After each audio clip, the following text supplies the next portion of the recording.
కుచౌ సత్యస్విద్యత్తటఘటితకూర్పాసవిదురౌ కషంతౌ దోర్మూలే కనకకలశాభౌ కలయతా తవ త్రాతుం భంగాదలమితి వలగ్నం తనుభువా త్రిధానద్ధం దేవి త్రివళిలవలీ వల్లిభిరివా.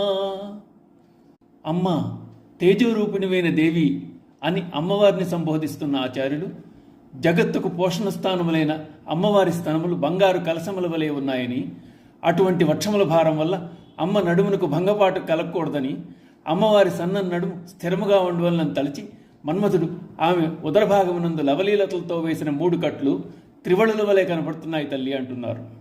శంకరులు అమ్మవారి ఉదరమును ఉన్న 3 ముడతలను వర్ణిస్తున్నారు. అమ్మవారి శరీరము మంత్రమయం, అందల అవయవములు మంత్రపూరితములు. అవి ప్రాపంచిక దృష్టికి అందనటువంటివి, అలౌకిక దృష్టితో చూడవలసినవి. శంకరుల వారు అమ్మవారిని ఆ విధంగా దర్శించి 80వ శ్లోకంలో మనకు తెలియజేస్తున్నారు. పరమేశ్వరుని రూపాన్ని అమ్మ నిరంతరం స్మరిస్తోంది. మన్మధుడు చిత్తజుడు, చిత్తంలోంచి పుట్టినవాడు.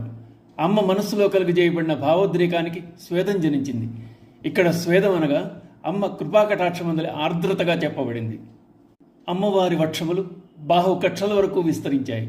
అమ్మ వక్షములు బంగారు కలశముల వలె ప్రకాశిస్తూ అమ్మ సౌందర్యాన్ని ఇనుమడింపజేస్తున్నాయి.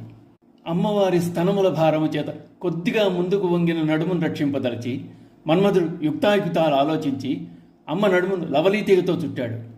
మన్మధుడు అమ్మ నడుమును లవలీతీగతో బంధించగానే అమ్మ ఉదరభాగమున 3 వళులు ఏర్పడ్డాయి. లవలీతీగతో 3 మార్లు కట్టబడినవేమో అన్నట్లు 3 రేఖలుగా కనిపించాయంటూ ఒక అపూర్వమైన భావన శంకరుల చేత చేయబడింది. పరమేశ్వరుని ధ్యాసను అమ్మవారిపై మరలించడమే లక్ష్యంగా పెట్టుకున్నాడు సుమశరుడు. అందుకు అమ్మవారి అంగసౌష్ఠవాన్ని ఉత్తమ సాముద్రిక లక్షణాలతో తీర్చిదిద్దాడు. అలా తీర్చిదిద్దడంలో బ్రహ్మతోనే పోటీ పడ్డాడు. స్తన భానదళం మధ్య పట్టబంధవళిత్రయ అన్నారు వసిన్యాది వాగ్దేవతలు. అమ్మ యొక్క సన్న నడుమును ఊహించుకోవలసిందే.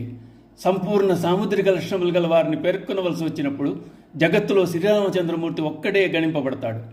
తర్వాత శ్రీకృష్ణ పరమాత్మ, స్త్రీలలో జానకీదేవి, మణిద్వీపంలో అమ్మవారు మాత్రమే. శూన్యమైన నడుము అమ్మ సూక్ష్మ రూపాన్ని తెలియజేస్తోంది. అందుచేత చరాచర జగత్తుకు అమ్మే ఆధారభూతం.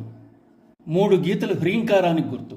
వాగ్భవకూటంలోని 3 గీతలు, కామరాజకూటంలోని 3 గీతలు సహస్రారంతో అనుసంధానం చేసి లలాటం మీద 3 గీతలు హ్రీంకారమునకు సంకేతములుగా చెప్పబడుతున్నవి. అమ్మవారి స్తనద్వయం రవిసోమాత్మకమైన కాలాన్ని తెలియజేస్తోంది. అట్టి కాలాన్ని ధరిస్తోంది కనుక అమ్మ కాలస్వరూపిణి. శ్రీ మాత్రే నమః.